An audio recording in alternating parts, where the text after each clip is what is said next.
तो स्वागत है एक बार फिर से आप सभी के आपके अपने प्यारे से YouTube channel FMSC group discussion में। दोस्तों आज ये BPSC शिक्षक भर्ती का जो ये आज 15वां क्लास हो रहा है और इससे पहले 14 क्लास जो है वो हो चुका है, जो कि भारत का भूगोल में इम्पोर्टेंट टॉपिक जो है भारत के परिवहन, जिसको आज स्टार्ट करने जा रहे हैं। इससे पहले अगर आपने वो 14 वीडियो नहीं देखा है तो प्ले लिस्ट बना हुआ है BPSC शिक्षक भर्ती का 3.0 में, उसको जाके आप देख सकते हैं। और अभी तक आप हमारे चैनल से जुड़ चुके हैं और सब्सक्राइब नहीं किए तो चैनल को सब्सक्राइब कर दीजिए, और सब्सक्राइब कर भी चुके हैं और उसका हमारे FMSC का जो क्या कहते हैं BPSC शिक्षक भर्ती का जो ग्रुप है उसमें नहीं जुड़े हैं तो ये कमेंट बॉक्स में पिन किया हुआ है, आप वहाँ जाइए और ग्रुप में ज्वाइन हो जाइए। और ग्रुप में ज्वाइन होने से क्या होगा कि आपको जो है जो डेली होमवर्क दिया था वो होमवर्क आपको सबसे पहले मिल जाएगा, और उस होमवर्क को पहले आप पढ़ के आइएगा, उसके बाद क्यों सुनिएगा वह जो है आपको अच्छे समय तक और ज़्यादा से ज़्यादा समय तक जो है वो आपको याद होने वाला है। बाकी आप लोग का कमेंट देख के बहुत अच्छा लगता है कि आप लोग सभी लोग जो है बहुत ही अच्छे तरीके से कमेंट किया करते हैं। और कुछ लोग डिप्रेशन में ज़्यादा हैं, उसको डिप्रेशन में नहीं लीजिए आप लोग। यह शिक्षक भर्ती ही एक ऐसी प्रक्रिया है जो कि आपको तुरंत, हमारे तेजस्वी यादव जी पहले बोले थे चट पट और सट में ये सब काम होता है। चट से फॉर्म भरिए, पट से एग्ज़ाम दीजिए और सट से नौकरी पाइए। ये चट पट सट की प्रक्रिया जो इसको स्टार्ट करने जा रहे हैं। और अब जो है आज जो है आपको जो होमवर्क में दिया भी गया था भारत में परिवहन, इसका कुछ कल बता दिया गया था कुछ टॉपिक, और आज जो है भारत के परिवहन को पूरे रूप से जो है समाप्त कर दिया जाएगा। और भारत के परिवहन की बात किया जाए तो भारत के परिवहन से पिछली बार जो है BPSC शिक्षक भर्ती 2.0 में जो है वह 2 क्वेश्चन जो है शिक्षक भर्ती 40 नंबर में 2 क्वेश्चन वो देखने को मिला था। इसलिए भारत के परिवहन को टॉपिक को जो हल्के में नहीं लेना है, और इसके सारे फैक्ट को जो हमारे द्वारा बताया जाएगा उसको आप गौर से सुनिएगा और समझते हैं और समझने का प्रयास कीजिएगा। तो कल हमने बता दिया था आप लोगों को कि भारत का परिवहन में सबसे बड़ा राजमार्ग कौन सा हो जाएगा? NH44 है, जिसकी लंबाई कितनी हो जाएगी जी? NH7 उसका पुराना नाम हो जाएगा और इसका नया नाम क्या हो जाएगा? NH44 हो जाएगा, ठीक है ना। और इसकी लंबाई कितनी है? 3745 किलोमीटर हो जाएगा, जो किस कहाँ से कहाँ तक जोड़ती है? जम्मू कश्मीर यानी श्रीनगर से कन्याकुमारी को जोड़ती है NH44। और उसके बाद एक और है दूसरे स्थान पर आता है NH27। यह जो है आपको इसकी लंबाई 3507 हो जाएगा। और यह जो है आपको सिलचर से पोरबंदर तक जो है वो जोड़ने का, यानी पोरबंदर से सिलचर तक जोड़ने का काम कौन करती है? NH27 जोड़ने का काम किया करती है। हम ये भी बताए थे कल, और इसके बाद आपको ये भी बताए थे कि स्वर्णिम चतुर्भुज योजना में 4 गो स्टेट आता है, तो चारों राज्य हो जाएगा दिल्ली, मुंबई, कोलकाता। दिल्ली, मुंबई, चेन्नई और कोलकाता जो है आपको ये स्वर्णिम चतुर्भुज के अंतर्गत आती है। इसके बाद जो इसके आगे अब हम स्टार्ट करने जा रहे हैं जो कि भारत के परिवहन में यह जो आपको अभी बताए थे, यह पिछले बार क्वेश्चन पूछ चुका है, इससे जितना तक बता चुके हैं। अब आगे जो पूछेगा वो आज बताने जा रहे हैं, सुनिएगा बड़ा गौर से। जो इसके बाद आया था भारत माला परियोजना, ठीक ना। तो जो ये सब जो स्वर्णिम चतुर्भुज योजना हो गया, इसके बाद कौन सा परियोजना आया था? भारत माला परियोजना। और इसमें क्या कहा गया था? इस परियोजना की शुरुआत जो है केंद्रीय राज्य मंत्री जो है नितिन गडकरी के द्वारा जो ये शुरुआत किया गया था। यानी परिवहन मंत्री अभी कौन? नितिन गडकरी है, और जो कि यह स्टार्ट किए थे भारत माला परियोजना, ठीक ना। ये भारत माला परियोजना में इसमें क्या किया गया था? इसमें जो है जितना भी गलियारा था उसको विकास करने का काम किया गया था। मतलब गलियारा मतलब जो छोटे छोटे को जोड़ने का काम करता है, NH जो 2 जगहों को जोड़ने का काम करता है गलियारा। मतलब एक तरह से ये समझ लीजिए कि नितिन गडकरी की मतलब योजना में जो है ना बहुत सारा सड़कों का जो है विकास हुआ, ठीक ना। मतलब अगर किसी BJP की सरकार की बात कीजिएगा, सबसे अच्छा मंत्री की बात होंगे तो ये नितिन गडकरी हो जाएंगे, जो कि अपने कर्तव्य को पूरे ईमानदारी से निभाए हैं। और अभी जो सरकार क्या कहते हैं सड़क परिवहन में जो भारत अभी दूसरे स्थान पर है, अभी जो है पूरे विश्व में ये इसी का ये स्थान हो जाएगा, क्योंकि बहुत सारे योजनाओं को लाए हैं। और इसी योजना में एक था भारत माला परियोजना, जो कि गलियारों को जोड़ने का काम कौन सा परियोजना किया था? भारत माला परियोजना जैसे जोड़ने का काम किया था, ठीक है ना। और यह जो है आपको 25 अक्टूबर 2017 को परियोजना लाए थे भारत माला परियोजना। मतलब भारत माला परियोजना कब स्टार्ट किए थे? 2017 को जो है उसको स्टार्ट किए थे, ठीक है। अगला बताइएगा। इसके बाद आया था आपको सेतु भारतम। देखिए सेतु भारतम जो ये राजमार्गों के लिए जो है यह क्रॉसिंग जहाँ होता है ना, जहाँ सेतु जहाँ पर रेलवे टनल जाता है या फिर कहीं पुल गुजरता है, तो क्रॉसिंग को जोड़ने के लिए आया था सेतु भारत परियोजना, ठीक है ना। और भारत माला परियोजना किसके लिए आया था? गलियारा को जोड़ने के लिए भारत माला परियोजना, और क्रॉसिंग को जोड़ने के लिए सेतु भारतम परियोजना आया था। इसके बाद देखिए इसके बाद आया था जो 4 धाम है ना, 4 धाम, उसको जोड़ने के लिए आया था 4 धाम महामार्ग परियोजना, ठीक है ना। और चारों धाम में हो जाएगा आपको, जो कि उत्तराखंड में स्थित पड़ता है, जो कि हो जाएगा चारों धाम में हो जाएगा। पहला हो जाएगा गंगा धाम, गंगोत्री, यमुनोत्री, केदारनाथ और बद्रीनाथ। ये चारों को जोड़ने के लिए आया था चार धाम परियोजना। ये तो नाम से आपको स्पष्ट हो जाएगा कि चार धाम परियोजना किसके लिए आया था, तो चारों धामों को जोड़ने के लिए। स्वर्णिम चतुर्भुज की योजना किसके लिए आया था, चार राज्यों को जोड़ने के लिए। चार को धाम इधर हो गया, चार को राज्य उधर हो गया। भारतमाला परियोजना किसके लिए आया था, गलियाराओं को जोड़ने के लिए 2017 में। सेतु समुद्रम किसके लिए आया था, ये आपको क्रॉसिंग को जोड़ने के लिए, मतलब वो परियोजना लाए थे, ठीक ना। ये परियोजना जो लाए थे उसको अपना कर्तव्य को जो है अच्छी तरीके से निर्वहन जो है नितिन गडकरी के द्वारा यह जो है किया गया था। उसके बाद जो है अब देखिए राज्यों में बात करते हैं तो सबसे पहले सबसे अधिक लंबाई जो है सड़क मार्ग की लंबाई जो ये महाराष्ट्र प्रथम स्थान पे है। मतलब सबसे अधिक विकास अगर किसी भी राज्य में हुआ है सड़क के मामले में तो कौन से राज्य में हुआ है, महाराष्ट्र में। क्योंकि महाराष्ट्र जो है भारत की कैसी राजधानी है, वित्तीय राजधानी है। वित्तीय राजधानी कौन सी हो जाएगी, महाराष्ट्र हो जाएगी, ठीक है ना। अब देखिए उसके बाद जो है सड़क निर्माण क्षेत्र में निजी भागीदारी को बढ़ावा देने के लिए जो है सरकार ने बनाओ, चलाओ और हस्तांतरित करो नीति अपनाई थी, यानी BOT। यानी BOT नीति जो अपनाई थी वह किसके लिए अपनाई थी, सड़क निर्माण के क्षेत्र में भागीदारी को बढ़ाने के लिए कौन सी नीति लाई थी, BOT। यानी बनाओ, ऑपरेशन में करो में चलाओ, और T मतलब जिसको हस्तांतरण ट्रांसफर करो, मतलब BOT इसी योजना के तहत लाई गई थी। ये सरकार के द्वारा जो है यह लाया गया था। मतलब आपसे ये पूछ सकता है कि अगर आपको BOT योजना जो है यह किस क्षेत्र में आया था, तो ये सड़क परिवहन क्षेत्र में BOT योजना जो है यह आए थे। और BOT का मतलब क्या होगा, बनाओ, चलाओ और इसको ट्रांसफ़र कर दो, ठीक है ना। बनाओ, चलाओ और ट्रांसफ़र कर दो, ठीक है ना। इसके बाद आया था आपको प्रधानमंत्री ग्राम सड़क योजना। इसमें क्या हुआ था, प्रधानमंत्री ग्राम सड़क योजना के तहत ही जो है 500 आबादी वाले सभी गाँव को 12 मासी सड़कों से जोड़ने का, मतलब छोटे छोटे गाँव को जो है मुख्य सड़कों से जोड़ने का काम जो है प्रधानमंत्री ग्राम सड़क योजना के तहत जो है यह किया गया था। मतलब प्रधानमंत्री ग्राम सड़क योजना के तहत क्या किया गया था, तो छोटे छोटे गाँव को है ना मेन रोड से जोड़ने का काम जो है ये प्रधानमंत्री ग्राम सड़क योजना में किया गया था। आगे बताइएगा, जो विश्व का सबसे ऊंचा सड़क मार्ग कौन सा हो जाएगा, तो ये आपको हो जाएगा लेह श्रीनगर मार्ग, जो कि सबसे उत्तर में पड़ता है, सबसे ऊपर भी है, जम्मू कश्मीर साइड में है। लेह श्रीनगर मार्ग जो है, जो कि लेह को श्रीनगर से जोड़ता है, ये सबसे क्या हो जाएगा, ऊंचा हो जाएगा। लेह जो है एक प्रकार का सब UT भी है और जम्मू कश्मीर में क्या है, UT है। दोनों को जोड़ने का काम जो सबसे ऊंचा करता है, और ये काराकोरम दर्रे को पार करता है। यानी लेह और आपको जो है श्रीनगर के बीच जो कौन सा दर्रे को पार करता है, काराकोरम। आपसे ये पूछा काराकोरम कहाँ पड़ता है, जम्मू कश्मीर में ही पड़ता है। आप देखिए इसके बाद जो है भारत जो है दुनिया का दूसरा सबसे बड़ा जो है सड़क नेटवर्क वाला देश जो है बन गया है। मतलब 2017 के बाद जो है भारत जो है कैवें नंबर पर आ गया सड़क नेटवर्क में, दूसरे स्थान पर सड़क नेटवर्क के मामले में आ गया। इतना योजना ले आया ना इस क्षेत्र में, मतलब हर चीज़ को जोड़ दिया। गाँव से जोड़ने के लिए प्रधानमंत्री ग्राम योजना लाया, गलियाराओं को जोड़ने के लिए भारतमाला लाया, क्रॉसिंग को जोड़ने के लिए सेतु लाया, धामों को जोड़ने के लिए चतुर्थ धाम योजना लाया, उसके बाद राज्यों को जोड़ने के लिए स्वर्णिम चतुर्भुज, मतलब इतना योजना लाया ना, सबको जोड़ते जोड़ते जो है दूसरे स्थान पर जो है विश्व में आ गया। सड़क मामले में जो है दूसरे स्थान पे आ गया। अब देखिए इसके लिए जो है ना एक कमेटी इसकी स्थापना की गई थी 1960 में, जिसका नाम था BRO। कौन सा हो जाएगा, BRO, जिसका पूरा नाम हो जाएगा सीमा सड़क संगठन, बोर्ड रोड ऑर्गेनाइजेशन, ठीक है ना। बोर्ड रोड ऑफ ऑर्गेनाइजेशन यानी BRO हो जाएगा। और यह जो है 1960 में इसकी स्थापना की गई थी, ठीक है ना। इसको याद रखिएगा कि BRO की स्थापना कब हुई थी, 1960 में। और ये किससे संबंधित है, सीमा, यानी सीमा सड़क संगठन, मतलब बॉर्डर रोड ऑर्गेनाइजेशन हो जाएगा, इसका मतलब हो जाएगा। और सीमा सड़क संगठन मतलब जो आपको बॉर्डर एरिया में जो सीमा का निर्माण करती है उसको बनाने का काम कौन करता है, बोर्ड रोड ऑर्गेनाइजेशन यानी BRO करती है। और आपको ये देखने से सुनने से लग रहा होगा कि यह किस मंत्रालय के अंतर आएगा, तो सड़क मंत्रालय के अंदर ये नहीं है सर, ये सड़क मंत्रालय के अंदर नहीं आता है। यह जो आपको रक्षा मंत्रालय के अंदर आता है, क्योंकि इसका नाम ही है BRO या बॉर्डर रोड ऑर्गेनाइजेशन हो जाएगा।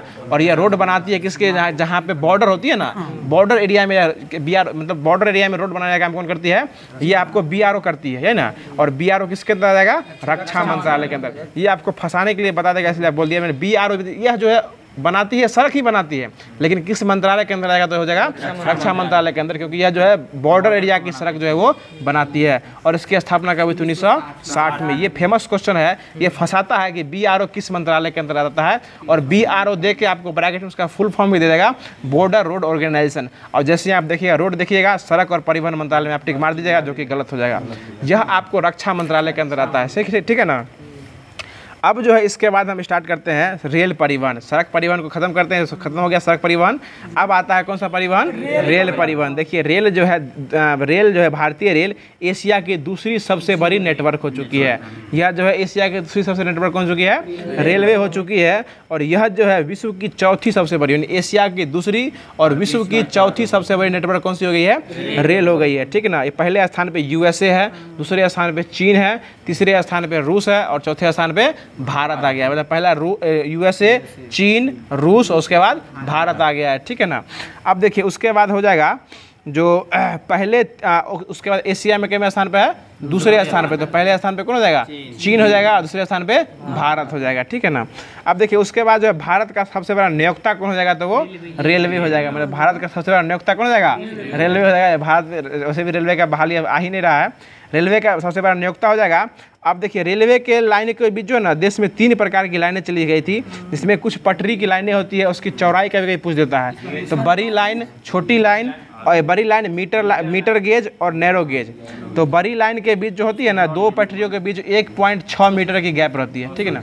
6.76 और 6 मान के चलिए। उसके बाद मीटर गेज में 1 मीटर की दूरी रहती है और नैरो गेज में 0.610। देखिए बीच में कटा खुटा रहता है, वो 0.610 मीटर के जो है वो अंतर रहता है। अब देखिए भारत में रेल की शुरुआत जो है किस वायसराय काल में हुई थी? लॉर्ड डलहौजी के काल में स्टार्ट हुआ था। 1853 में इसको स्टार्ट किया गया था, ठीक ना। जो कि पहली बार रेल चली थी मुंबई से लेके ठाणे तक। इतना बात सब जानते हैं, 34 किलोमीटर चली थी मुंबई से लेके ठाणे तक। और स्टार्ट करने वाले कौन हो जाएंगे? लॉर्ड डलहौजी जो हो जाएंगे, ठीक है ना। उसके बाद जो है यह हुई थी भारत में सबसे पहली बार चली थी। उसके बाद भारत में रेलवे बोर्ड की स्थापना 1905 में हुई थी। और आपको बता दें 1905 में जो उसमें वायसराय कौन हो जाएंगे? Lord Curzon. बहुत अच्छा जवाब, लॉर्ड कर्जन जो 1905 में वायसराय हो जाएंगे। देखिए इसमें रेलवे से संबंधित कुछ कमेटी को याद रखिएगा। यह जो है 1905 में रेलवे बोर्ड की स्थापना की गई थी। और यह जो है कमेटी की स्थापना जो हुई थी ना, यह 1924-25 के बाद एकवर्थ कमेटी के सिफारिश पर जो इसको राजस्व से अलग कर दिया गया था।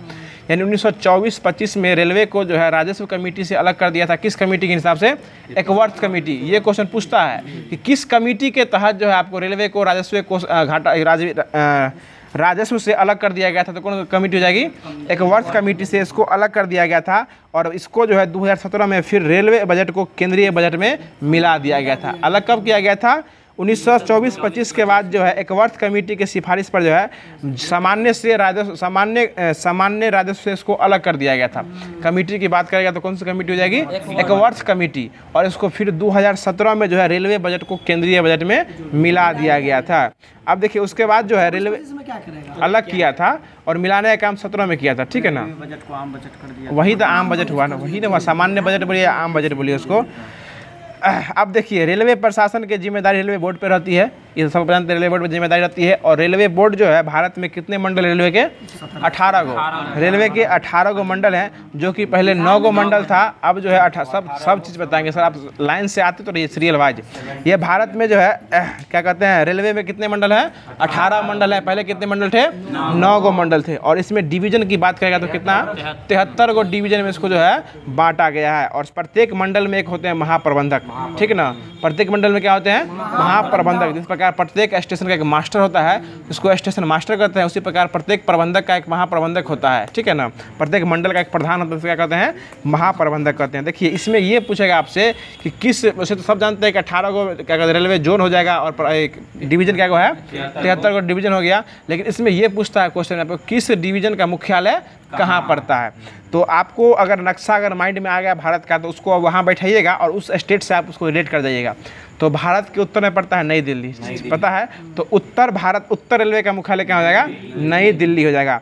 दक्षिण में आता है आपको तमिलनाडु। दक्षिण में क्या आता है? तमिलनाडु। तो दक्षिण रेलवे का मुख्यालय क्या हो जाएगा?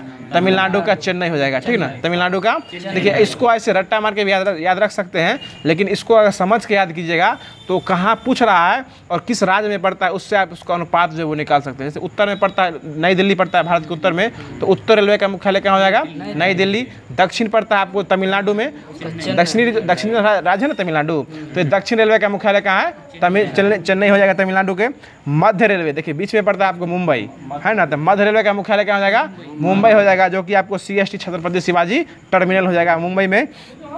उसके बाद दक्षिण पूर्व रेलवे, दक्षिण और पूर्व, ये हो जाएगा आपको कोलकाता हो जाएगा। देखिए आप नक्शा बैठाइए, दक्षिण किधर पड़ता है, पूर्व कहाँ पड़ता है, बीच में आ जाता है आपको पश्चिम बंगाल आएगा, ठीक है ना। दक्षिण और पूर्व में क्या आता है, कोलकाता आता है, ये हो जाएगा कोलकाता। और एक आपको है पड़ता है हाजीपुर में, ये कौन हो जाएगा, पूर्व मध्य रेलवे, जो कि आपको समस्तीपुर इसी जोन में आता है। ECR ईस्ट सेंट्रल रेलवे, जो पूर्व मध्य रेलवे में आता है, अपना समस्तीपुर का जोन जो है इसी में आता है। तो ये हो जाएगा ECR यानी पूर्व मध्य रेलवे, और इसका मुख्यालय कहाँ पड़ता है, हाजीपुर पड़ता है। और सिर्फ पूर्व रेलवे हो जाएगा तो कहाँ पड़ेगा, कोलकाता।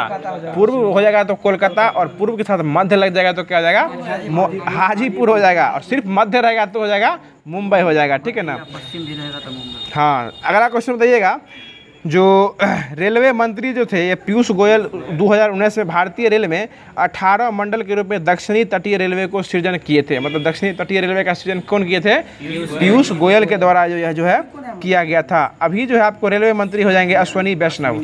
अश्वनी वैष्णव जो है अभी रेलवे मंत्री हो जाएंगे। नहीं, पुरुष है सर, अश्वनी वैष्णव पुरुष है। अगला क्वेश्चन, विनोद कुमार ना, हाँ विनोद कुमार CEO है ना रेलवे बोर्ड का अभी। नहीं सर, जया वर्मा सिन्हा है। पहले थे ना वो विवेक यादव, विनोद यादव जो थे वो पहले CEO थे, ठीक ना। और उसके बाद जो है अभी CEO रेलवे बोर्ड के CEO जो है वो अभी जया वर्मा सिन्हा है। ये आपको करंट में काम देगा कि रेलवे बोर्ड के प्रथम महिला CEO बनी है जया वर्मा सिन्हा, और पहले CEO बने थे विनोद कुमार यादव। विनोद कुमार यादव बने थे वो। आगे बताइएगा कि देश में सबसे लंबी दूसरी तय करने वाली रेलगाड़ी कौन बनी है, विवेक एक्सप्रेस। ये आपको अच्छे तरीके से याद हो जाएगा, आप उससे आपके संबंधित है ये कि देश में सबसे लंबी दूसरी तय करने वाली रेलगाड़ी कौन सी हो जाएगी, विवेक एक्सप्रेस हो जाएगी, जो कि डिब्रूगढ़ से लेकर कन्याकुमारी तक जाती है। डिब्रूगढ़ कहाँ पड़ता है आपको, असम में पड़ता है, और कन्याकुमारी तमिलनाडु में पड़ता है। इसलिए जो सबसे लंबी दूरी तय करने वाली रेलगाड़ी कहाँ जाएगी, कन्याकुमारी से लेकर डिब्रूगढ़ तक, और उसका नाम हो जाएगा विवेक एक्सप्रेस हो जाएगा, ठीक है ना। अब उसके बाद देखिएगा नई दिल्ली में हजरत निजामुद्दीन और आगरा कैंट के बीच जो है 2016 में एक ट्रेन चलाया गया था, जो कि सबसे तेज चलने वाला ट्रेन था। उसका नाम क्या था, गतिमान एक्सप्रेस। उसका नाम क्या था, गतिमान, यानी सबसे तेजी में चलने वाला कौन सा एक्सप्रेस होगा, गतिमान एक्सप्रेस। और ये 2016 में चलाया गया था। अब तो वंदे भारत आ गया सर जी, अब क्या हो जाएगा, वंदे भारत, लेकिन 2016 में हो जाएगा तो कौन सा एक्सप्रेस होगा, गतिमान एक्सप्रेस हो जाएगा, जो कि आपको हजरत निजामुद्दीन से लेकर कहाँ तक चलाया गया था, ये आपको हजरत निजामुद्दीन से आगरा कैंट तक। हजरत निजामुद्दीन जो दिल्ली में पड़ता है वो हजरत निजामुद्दीन से लेके आगरा कैंट तक जो है, मतलब दिल्ली से लेके यूपी तक चला था।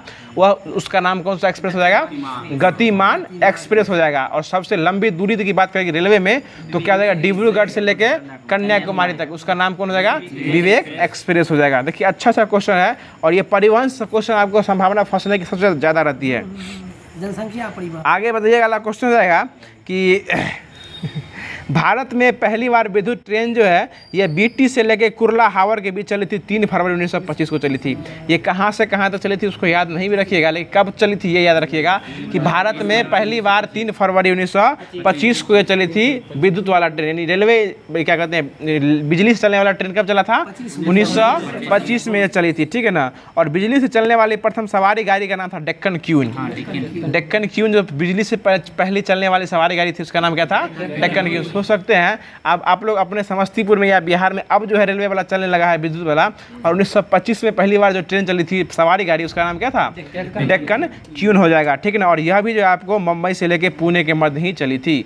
और वैसे जो ट्रेन चली थी वो भी कहाँ से कहाँ चली थी, मुंबई से थाने तक, वो महाराष्ट्र नहीं, मुंबई से थाने तक चली थी। और ये जो विद्युत वाला चली थी सवारी गाड़ी ये मुंबई से लेके ये आपको पुणे के मध्य चली थी। ये 1930 में चली थी, 25 में नहीं 30 में चली थी, 25 में इसकी स्थापना हुई थी। हाँ, वो मुंबई में पड़ता है। अब बताइएगा उसके बाद हो जाएगा, देखिए नई दिल्ली हावड़ा एक्सप्रेस जो है इसमें राजधानी एक्सप्रेस में वाईफाई सुविधा वाली भारत की पहली रेलगाड़ी बनी थी। मतलब नई दिल्ली हावड़ा राजधानी एक्सप्रेस में वाईफाई वाली पहली रेलगाड़ी कौन बनी थी, नई दिल्ली हावड़ा राजधानी, जो कि नई दिल्ली से लेके हावड़ा तक जाती है। हावड़ा कहाँ पड़ता है, कलकत्ता में। मतलब वहाँ से लेके यहाँ तक आना हुआ है, उसमें उसमें राजधानी एक्सप्रेस चली थी, और उसमें जो है पहली बार वाईफाई जो है वो सेवा दिया गया था। उसके बाद जो है भारत और पाकिस्तान के बीच चली थी ट्रेन, उसका नाम था समझौता एक्सप्रेस चला था। और उसके बाद जो है यह समझौता एक्सप्रेस चला था। और इसके बाद याद रखिएगा इसको कि 14 अप्रैल 2008 को मैत्री एक्सप्रेस जो कि चितरपुर ढाका के बीच चलाई गई थी, यह मैत्री एक्सप्रेस चली थी जो कि चितरपुर से लेकर ढाका तक चलाई थी। चितरपुर से लेकर चली थी ढाका तक चली थी, जिसका नाम था मैत्री एक्सप्रेस। यानी आपको भारत से लेके और बांग्लादेश के बीच कौन सी ट्रेन चली थी? मैत्री एक्सप्रेस। और भारत और पाकिस्तान के बीच समझौता एक्सप्रेस। ऐसे याद रख सकते हैं, भारत और बांग्लादेश के बीच मैत्री एक्सप्रेस और भारत और पाकिस्तान के बीच समझौता एक्सप्रेस वो चली थी। उसके बाद जो है आते हैं, उसके बाद उसके बाद था मेट्रो आ गया था, जो कि सबसे पहली बार मेट्रो चली थी कलकत्ता में चली थी, ठीक है ना। ये 1972 में बनी थी और 75 में चल गई थी। 1972 में मेट्रो बनी थी और 75 में चल गई थी, ठीक है ना। और उसके बाद बताइएगा, उसके बाद कुछ टॉपिक है उसको सुनिएगा, ध्यान से बताइएगा कि विश्व में पहली मेट्रो ट्रेन जो है ये कहाँ चली थी? विश्व में ये चली थी लंदन में। और भारत में पहली बार कहाँ चली थी? कलकत्ता में। और विश्व में कहाँ चली थी? लंदन में जो सबसे पहली बार चली थी। हम बताए थे रेलवे इंजन का निर्माण कहाँ होता है भारत में? चितरंजन लोकोमोटिव कहाँ पड़ता है? पश्चिम बंगाल में चितरंजन वाला पड़ता है। आगे बताइएगा। और बनारस और भोपाल में जो है सवारी डिब्बों का निर्माण कहाँ होता बताए थे? पेरम्बूर में। पेरम्बूर कहाँ पड़ता है? तमिलनाडु में पेरम्बूर पड़ता है, ठीक है ना।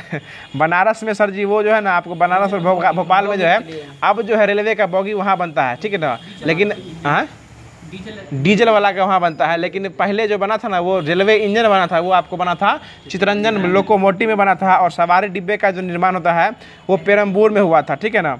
उसके बाद जो इस सब तक कल बता ही दिए थे। उसके बाद पहिया जो बनता है ये बिहार में कहाँ बनता है? छपरा में। बिहार में रेलवे का पहिया बनता है, कहाँ बनता है? बिहार में छपरा में बनता है। और यह जो है रेलवे कोच फैक्ट्री जो ये रायबरेली उत्तर प्रदेश में स्थित है।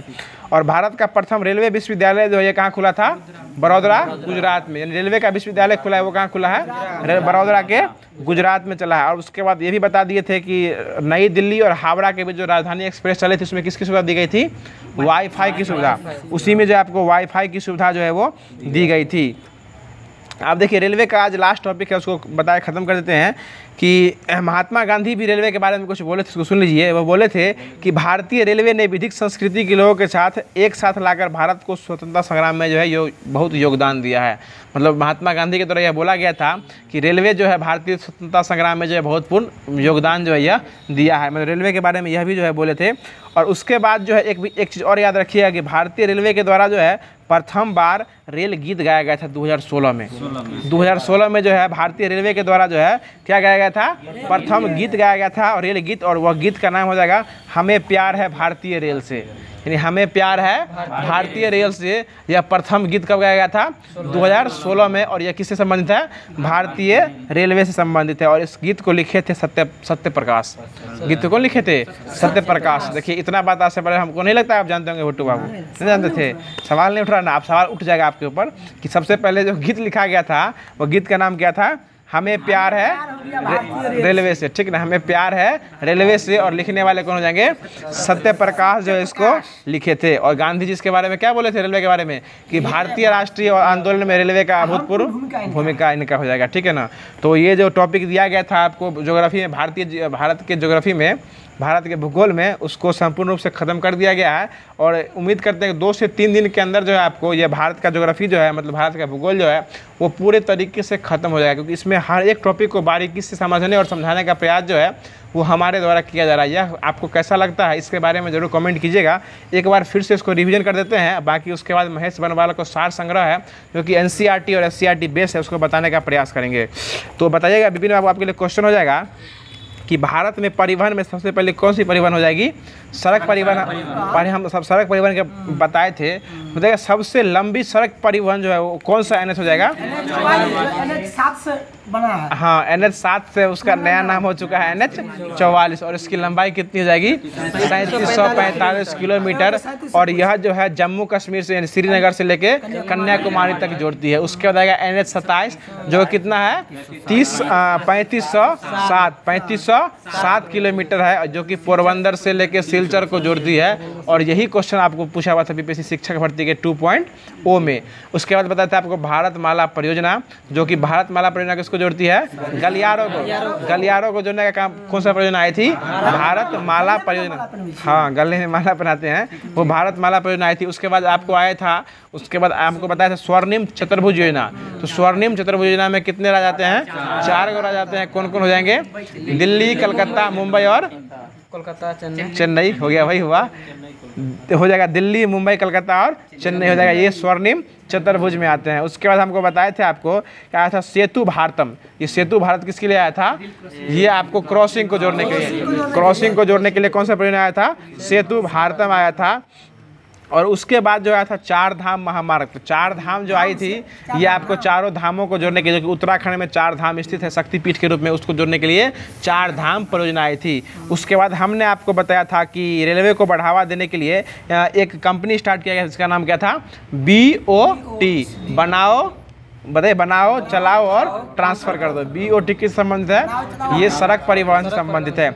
उसके बाद हमने आपको बताया था, आया था प्रधानमंत्री ग्राम सड़क योजना, जिसमें क्या कहा गया था कि गाँव को मुख्य सड़क से, गाँव को मुख्य सड़क से जोड़ने के लिए जो ये स्टार्ट किया गया था गाँव वाला, ये आपको ये मोदी जी के द्वारा स्टार्ट किया गया था। तो ये 2014 के बाद ही आया होगा। उसके बाद यह जो है, उसके बाद सुन लीजिए, उसके बाद जो है भारत, हम बताए थे कि भारत जो है दुनिया का दूसरा सबसे बड़ा क्या बन गया है? सड़क का नेटवर्क बन गया है। और उसके बाद हम ये बताए थे BRO की स्थापना की गई थी 1960 में। BRO की स्थापना कब हुई थी? 1960 में BRO की स्थापना हुई थी। और BRO किस मंत्रालय के अंदर आता है? ये रक्षा मंत्रालय के अंदर आता है। कोई दिक्कत दे बाबू? BRO किस मंत्रालय के अंदर आता है? रक्षा मंत्रालय के अंदर आता है। उसका फुल फॉर्म क्या जाएगा? Border Road Organisation. और सर, ये परिवहन की बात करते हैं, आप शिक्षा से उसको नहीं जोड़िए। आप देखिए, उसके बाद हम बताए थे आपको, आया था रेल परिवहन, ठीक है ना? उसके बाद कौन सा परिवहन आया था? रेल परिवहन। तो रेल परिवहन किसके शासनकाल में स्टार्ट हुआ था? डलहौजी। और पहली बार स्टार्ट कब स्टार्ट हुआ था? 1853। कहाँ से कहाँ तक चला था? मुंबई से लेके थाने तक। और कितना किलोमीटर था ये? 34 किलोमीटर चला। कोई दिक्कत है बाबू? इसके बाद बताइएगा आप हमको कि रेलवे की स्टार्ट जो हुई थी 34 किलोमीटर चली थी, तो इसमें रेलवे बोर्ड की स्थापना कब किया गया था? 1905 में रेलवे बोर्ड की स्थापना किया गया था, करजन के समय में। भैया, किस कमेटी के सिफारिश पर जो है सामान्य से राजस्व को अलग कर दिया गया था? एकवर्ट समिति, एकवर्ट समिति से। और उसको फिर विलय कब किया गया? 2017 में इसको फिर जो आम बजट से रेलवे बजट को मिला दिया गया, ठीक है ना? उसके बाद बताइएगा, बजट को तो 25-24 में ना वो अलग किया गया था, केंद्रीय बजट से अलग किया गया था। और केंद्रीय बजट को रेलवे बजट से मिला दिया गया, 2017 में उसको मिला दिया गया। कन्फ्यूज होइएगा ही, बार बार इसको, हाँ, 17 में मिला दिया गया। कन्फ्यूज होने का कोई ऑप्शन ही नहीं है। आगे बताइए कि रेलवे में जो है अभी कितने मंडल हैं? 18 मंडल। रेलवे में 18 मंडल है। और डिवीजन क्या गो है? 73 गो डिवीजन है। वैसे बिहार में प्रमंडल कितना है? 9 गो। और देखिए, कुछ एक क्वेश्चन आया था, उससे क्वेश्चन आता है कि भारत में, बिहार में कितने प्रमंडल हैं जिसमें 6 से अधिक जिला है? पटना, मुंगेर, मगध, इस सब में जो है आपको 6 से अधिक जिला होगा। और ऑप्शन में आपको 1 से अधिक ले लेगा, ठीक है? इसलिए अब ये क्वेश्चन पूछा हुआ BPSC का कंबाइंड एग्जाम में पूछा हुआ था कि बिहार के किस प्रमंडल में जो आपको 6 से अधिक जिला आ जाएगा। तो आप लोग आते हैं दरभंगा प्रमंडल में। दरभंगा प्रमंडल में कितने जिले आते हैं? तीन को जिला है। तीन को जिला। कौन कौन जिला है? समस्तीपुर, दरभंगा और मधुबनी, 3 को जिला ही आता है। 3 को जिला है। और उसके बाद 6 से अधिक जो है पटना, मगध और मुंगेर, इसे याद रखिएगा। इसमें जो है 6 से अधिक जिला जो है इस प्रमंडल में आता है। उसके बाद बताइएगा कि उत्तर भारत में उत्तर रेलवे का मुख्यालय कहाँ है? नई दिल्ली। उत्तर का कहाँ है? कलकत्ता, नई दिल्ली। और दक्षिण कहाँ हो जाएगा? चेन्नई हो जाएगा। पूर्व मध्य रेलवे का मुख्यालय कहाँ हो जाएगा? हाजीपुर। और पूर्व रेलवे हो जाएगा तो ये कलकत्ता हो जाएगा, ठीक है ना? उसके बाद बताइएगा कि मध्य रेलवे का मुख्यालय कहाँ है? मुंबई, हाँ वही मुंबई हो गया। और बताइएगा उत्तर पूर्व रेलवे का मुख्यालय कहाँ है? तो ये उत्तर और पूर्व हो जाएगा जयपुर, राजस्थान में हो जाएगा, जयपुर हो जाएगा। उसके बाद बताइएगा, उसके बाद हम बताए थे कि देश में सबसे लंबी दूरी को चलने के लिए कौन सी गाड़ी आई थी? विवेक एक्सप्रेस, जो कि कहाँ से कहाँ तक चली थी? डिब्रूगढ़ से लेके कन्याकुमारी तक चली थी, ठीक है? डिब्रूगढ़ से कन्याकुमारी तक चली थी। और 2000 ये चली थी आपको 42 और 46 किलोमीटर, बहुत अच्छा जवाब, 42-86 किलोमीटर चली थी। और उसके बाद हम बताए थे आपको कि 2016 में एक एक्सप्रेस आया था जो कि सबसे तेजी में चलता था। कौन सा एक्सप्रेस हो जाएगा? गतिमान एक्सप्रेस हो जाएगा। और अब कौन सा एक्सप्रेस हो गया है? वंदे भारत हो गया, वंदे भारत हो गया है, वंदे मातरम नहीं होगा। बताइएगा, वंदे मातरम पत्रिका कौन स्टार्ट किए थे? अरविंद घोष। अरविंद घोष के द्वारा वंदे मातरम पत्रिका जो है ये स्टार्ट किया गया था, ठीक ना? वंदे मातरम की चर्चा किए, इसलिए उससे हम क्वेश्चन आपसे पूछ लिए। हाँ, ये उर्दू भाषा में था और इसको जो है ना इंग्लिश में अनुवाद करने का ये जो है ये अरविंद घोष इसको इंग्लिश में अनुवाद किए थे, वंदे मातरम पत्रिका को भी, ये भी याद रखिएगा। वंदे मातरम है ना जो कि सुजलाम सुफलाम है, उसको इंग्लिश में अनुवाद कौन किए थे? अरविंद घोष को इसको अनुवाद किए थे। अब उसके बाद बताया थे कि देश में सबसे पहली बार विद्युत वाली ट्रेन कब चली थी? 1925 में चली थी। और यह जो प्रथम सवारी गाड़ी चली थी उसका नाम क्या था? डेक्कन क्यून। सवारी गाड़ी का नाम क्या हो जाएगा? डेक्कन क्यून हो जाएगा।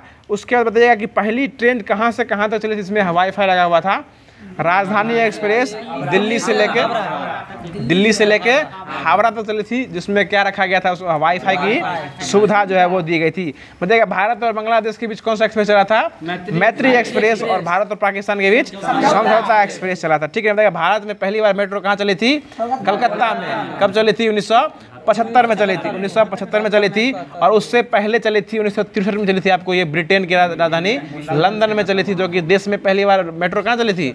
लंदन में। और भारत में कब चली थी? कोलकाता में 1975 में। 72 में स्थापना हुआ था, 75 से स्टार्ट हो गया था। उसके बाद हम आपको ये बताए थे कि नई दिल्ली और हावड़ा के बीच एक्सप्रेस आया था, उसका नाम क्या था? राजधानी एक्सप्रेस। और उसी में कौन सा सुविधा दिया गया था?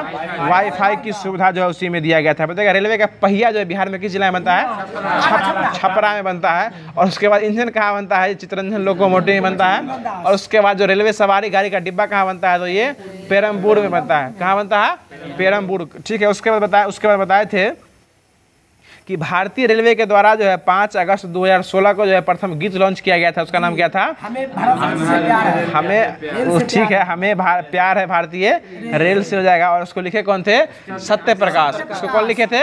सत्य प्रकाश। इसके द्वारा लिखा गया था। और महात्मा गांधी भी इस पर टिप्पणी किए थे कि भारत के स्वतंत्रता संग्राम में अहम भूमिका जो है भारतीय रेलवे के द्वारा जो है निभाया गया है। तो ये उम्मीद करते हैं कि अब रेलवे और सड़क से क्वेश्चन कुछ पूछेगा तो अब आपसे छूटने वालों में से ये क्वेश्चन जो है वो नहीं है। मतलब हाँ, अब क्वेश्चन कुछ भी पूछेगा अगर भारतीय रेलवे और सड़क परिवहन से, तो इससे अंदर क्वेश्चन जो पूछने की संभावना जो है बीपीएससी शिक्षक भर्ती में वो जो है 40 नंबर में से अंदर जो है पूछने वाली नहीं है। अब जो स्टार्ट करते हैं, जो कि दिया गया था होमवर्क के माध्यम से, वो होमवर्क को भी स्टार्ट करते हैं जो कि दिया गया था। इसमें जल संसाधन और सिंचाई नहर है, जलप्रपात दिया गया था, जलप्रपात और झीलें दिया गया था। ठीक है, देखिएगा, बताइएगा ज्योग्राफी में ही संबंधित जलप्रपात और झीलें समझने का प्रयास कीजिए। ठीक है ना। और कुछ ऐसा होता है जो कि लफ्ज़ों के बयान से हम आपको माध्यम से रूबरू करना चाहते हैं, जो आपके ऊपर हम कुछ बोलना चाहते हैं, कुछ सुनने का प्रयास कीजिएगा। किसी दूसरे ठीक है, सुन लीजिए, फिर कहीं भूल जाए तो सुन लीजिए तक। ठीक है, छोड़िए। तो देखिए, कर्नाटक में स्थित गोकक जलप्रपात है। किस नदी पर है? ये घाट प्रभा नदी पर है। ठीक है ना। ये घाट शरावती नदी भी कर्नाटक में ही है। ये कर्नाटक में जो गोकक जलप्रपात है ये कहाँ है? ये घाट प्रभा नदी पर ही स्थित है। और हुंड्रू जलप्रपात जो किस नदी पर स्थित है? ये स्वर्ण रेखा नदी पर स्थित है। ठीक है, अगला क्वेश्चन बताइएगा कि जोग जलप्रपात ये किस नदी पर है? ये शरावती नदी पर है। मतलब गोकक जलप्रपात ये घाट प्रभा नदी पर है। और आपको हो जाएगा जोग जलप्रपात ये कहाँ है? शरावती नदी पर है। दोनों पड़ता है कर्नाटक में ही। ठीक है ना। आगे बताइएगा भारत के किस जलप्रपात को जो है नियाग्रा जलप्रपात के नाम जानते हैं? तो ये हो जाएगा चित्रकूट जलप्रपात, यानी चित्रकूट जलप्रपात का, हाँ, चित्रकूट का नाम क्या हो जाएगा? नियाग्रा जलप्रपात। देखिए, इसमें क्वेश्चन ये सब नहीं पूछने वाला है। क्वेश्चन जो पूछ रहा है हम उस पर आते हैं। क्वेश्चन आपसे ये पूछ सकता है कि भारत की सबसे बड़ी कृत्रिम झील कौन सी है? तो ये हो जाएगा आपको गोविंद सागर झील। यानी गोविंद सागर झील जो यानी मानव के द्वारा बनाया हुआ झील है, उसका नाम क्या हो जाएगा? गोविंद सागर झील है। ठीक है ना। इसको लाइन का नहीं बोल सकते। देखिए, उसके बाद सुनिएगा कि भारत के खारे पानी की सबसे बड़ी अंतर झील कौन हो जाएगी? तो ये हो जाएगी सांभर झील। सबसे बड़ी वैसे खारे पानी में वो भी है, लेकिन सबसे बड़ी हो जाएगा तो चिल्का झील, जो कहाँ पड़ता है? सांभर झील कहाँ पड़ता है? राजस्थान में। सांभर राजस्थान में और चिल्का झील उड़ीसा में पड़ता है। उसके बाद बताइएगा दूध सागर झील कहाँ है? ये गोवा में। और किस नदी पर है? ये मांडवी नदी पर हो जाएगा। उसके बाद देखिएगा कुछ ऐसा है जिसको हम बताते हैं शिव समुद्रम जलप्रपात। ये किस नदी पर है? ये आपको कर्नाटक में है और कावेरी नदी पर है। शिव समुद्रम कहाँ है? कर्नाटक में। और कौन से कर्नाटक नदी भी कहाँ है? कावेरी नदी में ही पड़ता है। और एक और याद रखिएगा कि भारत में सबसे मीठे पानी का बड़ी झील कौन हो जाएगी? वूलर झील। वूलर झील कहाँ है? वो जम्मू कश्मीर में। और एक और याद रखिएगा धुआंधार जलप्रपात, ये है जबलपुर मध्य प्रदेश में स्थित है। और ये किस नदी पर है? ये नर्मदा नदी पर है। यानी धुआंधार जलप्रपात किस नदी पर है? नर्मदा नदी पर है। भारत का पहला कृत्रिम झील कौन सा झील हो जाएगा? गोविंद सागर झील हो जाएगा। बताइएगा। अगला क्वेश्चन हो जाएगा जो पूछे थे अभी, शिव समुद्रम जलप्रपात किस नदी पर है? कावेरी नदी पर है और ये कहाँ पड़ता है? कर्नाटक में। मीठे पानी का सबसे बड़ी झील कौन हो जाएगी? वुलर झील हो जाएगी, जो कहाँ पड़ती है?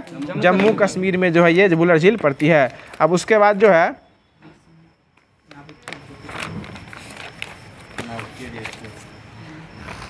ये फिजिक्स में, उसके बाद ये तो बायोलॉजी है सर जी।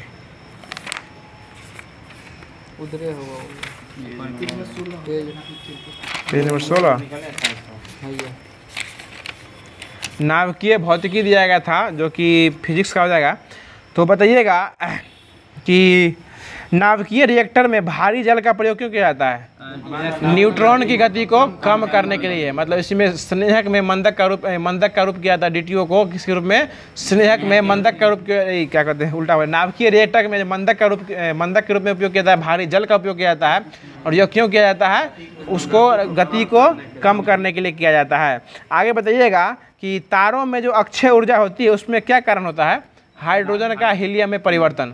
हाइड्रोजन हीलियम में परिवर्तित हो जाता है, इसलिए उसमें ऊर्जा जो हमेशा विद्यमान रहती है। और आपसे यही पूछ सकता है कि सूर्य में कौन सी ऊर्जा पाई जाती है? तो नाभिकीय संलयन।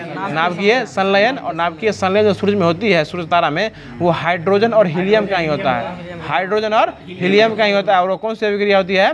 नाभिकीय संलयन होती है।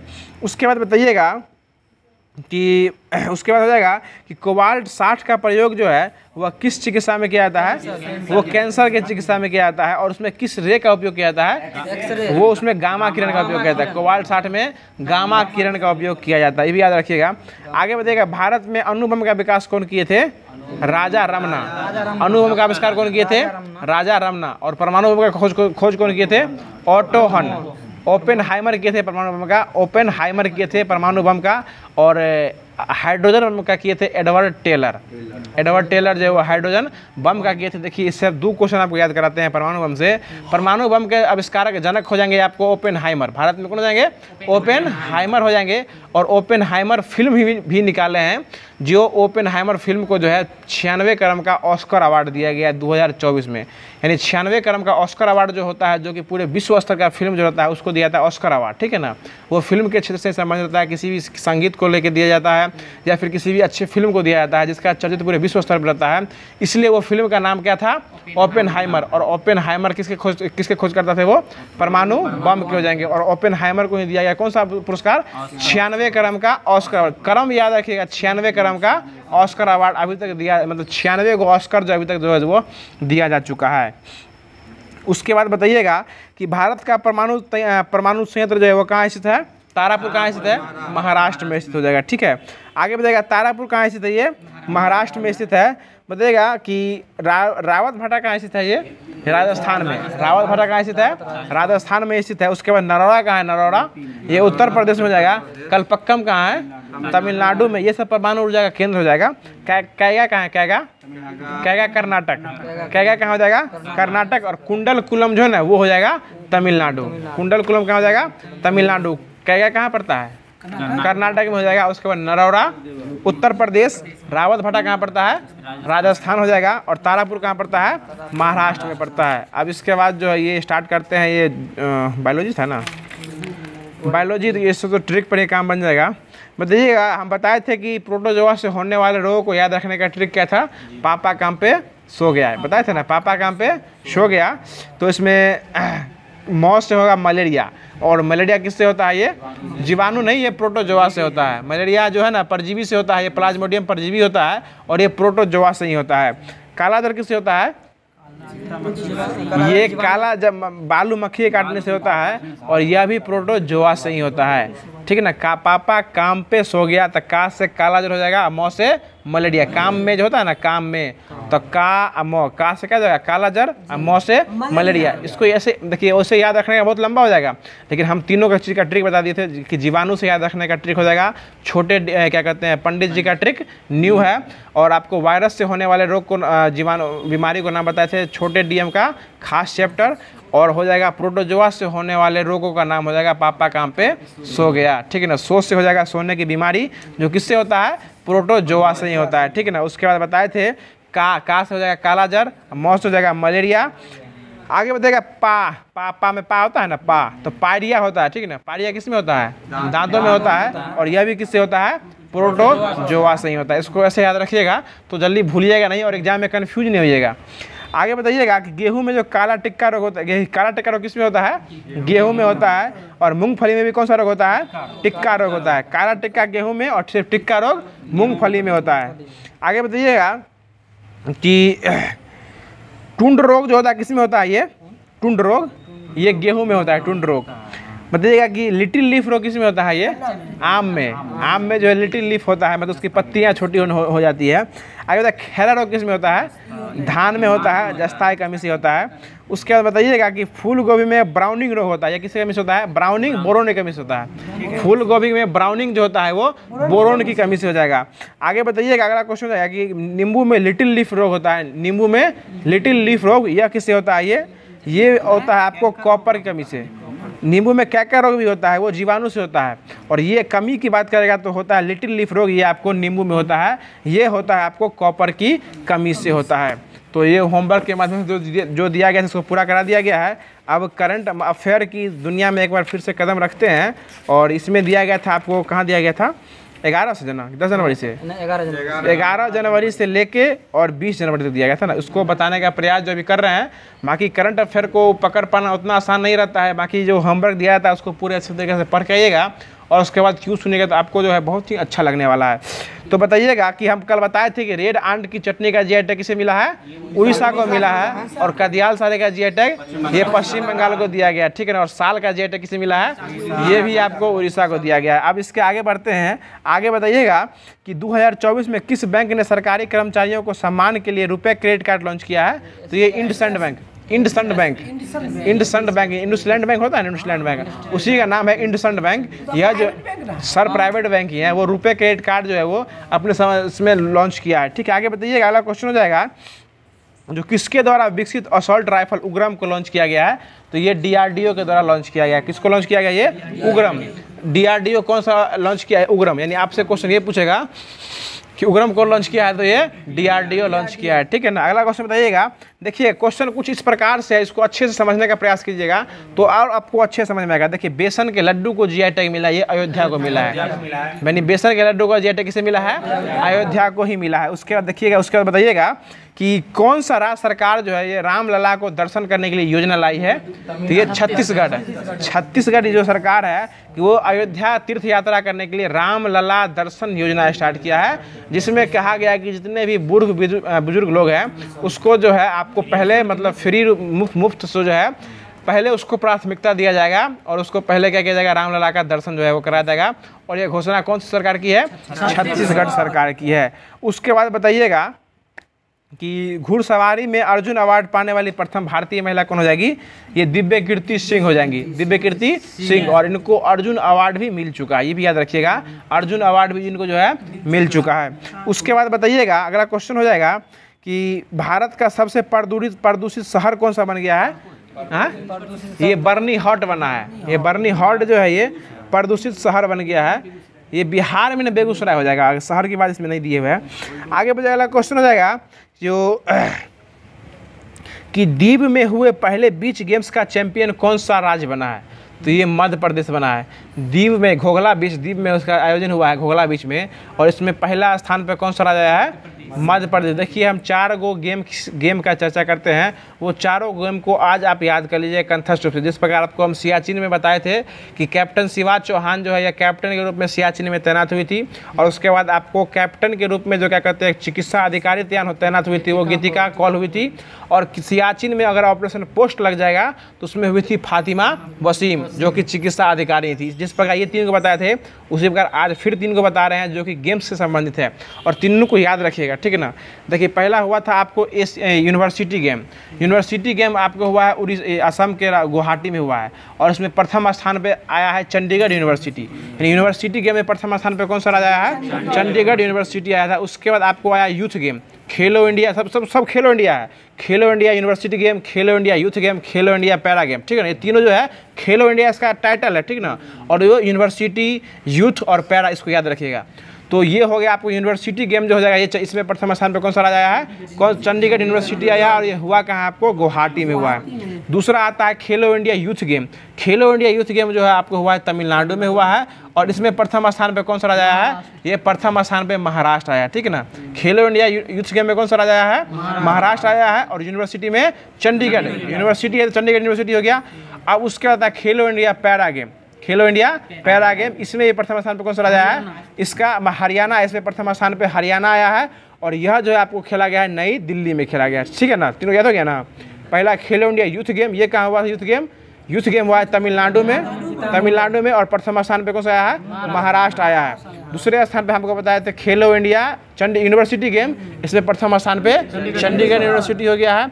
और तीसरा बताया था खेलो इंडिया पैरा गेम हुआ है नई दिल्ली में, और इसमें प्रथम स्थान हरियाणा आया था। यहाँ तीनों गेम याद रखिएगा, इस प्रकार सियाचिन में तीनों क्वेश्चन याद रखे थे।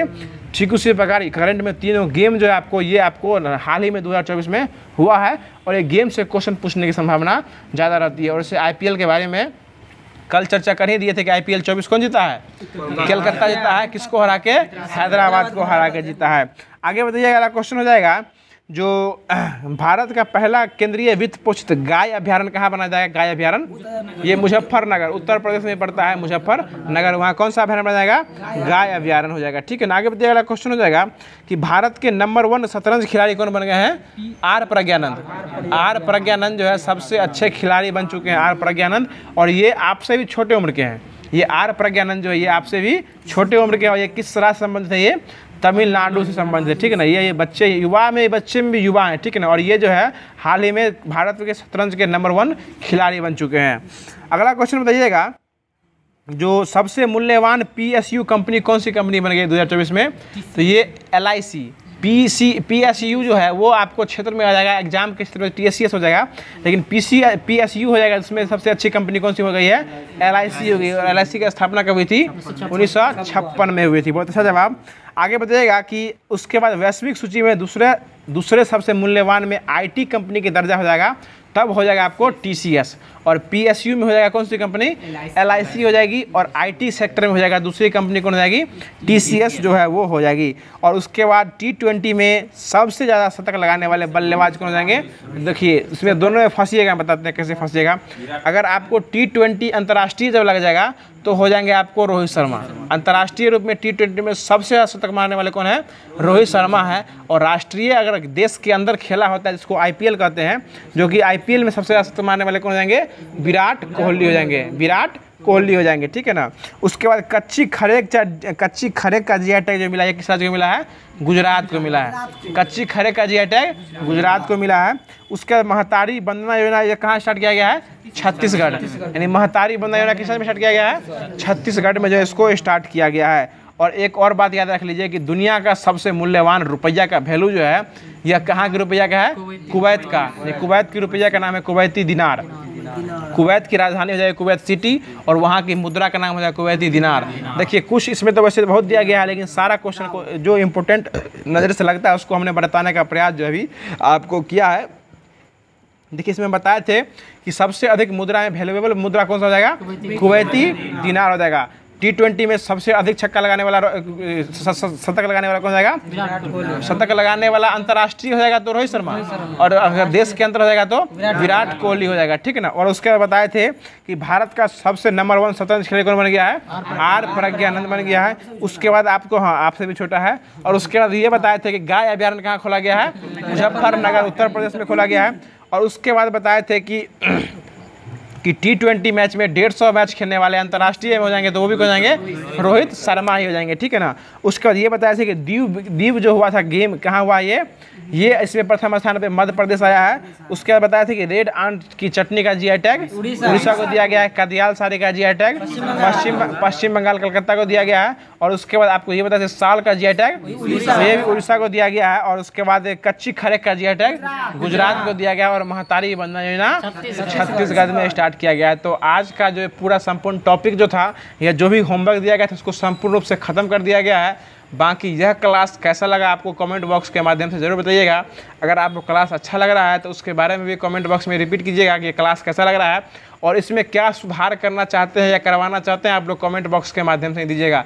अगर आप लोग अभी तक हमारे FMSC ग्रुप डिस्कशन टीम को सब्सक्राइब अभी तक नहीं किए हैं, इसको सब्सक्राइब करके इसको अपना चैनल बना लीजिए, क्योंकि जैसे ही सब्सक्राइब कीजिएगा आप लोग हमसे जुड़ जाइएगा और जुड़ जाने के बाद आपको हम विश्वास दिलाते कहते हैं कि आपको बिहार के शिक्षक भर्ती ही नहीं वरन अगर आप किसी और अन्य कंपटीशन की तैयारी करते हैं तो उसके लिए हम लोग 8 PM में भी लाइव आते हैं। आपको जो कि जनरल कंपटीशन का जो है उसमें GK GS और करंट अफेयर का धुआं जो उड़ाया जाता है वो 8 PM में मिला जाता है। और ये आप लोगों के विशेष सुझाव और विशेष रिमांड पर जो है ये 11 AM में जो है अभी आपको जिसको देख रहे हैं, यह 11 AM में जो आपको मिल रहा है ये आपको BPSC शिक्षक भर्ती का स्पेशल क्लास है। और इस क्लास का टारगेट ही है 40 में 30+ जो है आपको लाने का प्रयास जो है GK GS में, क्योंकि 30+ इसलिए बोल रहे हैं क्योंकि 8 क्वेश्चन जो आपको मैथ्स को भी देखने को मिलेगा, इसलिए 30+ जो इसलिए बोला जाता है। बाकी क्लास कैसा लगा जरूर बताइएगा। अगर अभी तक चैनल को सब्सक्राइब नहीं किए हैं तो जल्दी से चैनल को सब्सक्राइब कर लीजिए और नोटिफिकेशन बेल कॉल पर सेट कर लीजिएगा। फिर मिलते हैं इसके अगले क्लास के साथ, तब तक के लिए खुश रहिए, मुस्कुराते रहिए। और हमारे चैनल को सब्सक्राइब कर लिए हैं तो अच्छी बात है, नहीं किए हैं तो इसको अन्य साथी से भी सब्सक्राइब करवा दीजिए। धन्यवाद।